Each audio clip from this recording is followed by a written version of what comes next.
কিরে ঘুমাইলি? মা ঘুম আসছে না। ও মা একটা গল্প বলো না।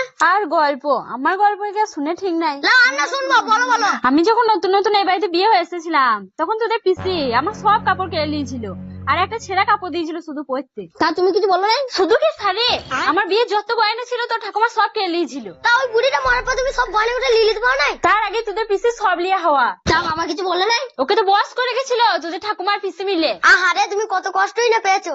এটা তো কিছুই নয়, তোদের যেটা যা জ্বলিয়েছে আমাকে বিয়ের পর, বাপ রে বাপ, একবার এটা করে দাও সেটা করে দাও, আবার ঠান্ডা ভাত খেতে না উনি।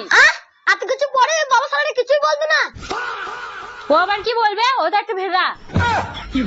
আচ্ছা তারপর তারপর তারপর আবার কি, তোদের পিসি ধুমধাম করে বিয়ে হলো, সেই টাকাটাও আবার তোদের বাবাই দিয়েছিল। বাপরে মা আমাকে কি কথা শুনাইলা। কেন গল্প? হ্যাঁ হ্যাঁ তোরাই তো বললি গল্প শুনবি।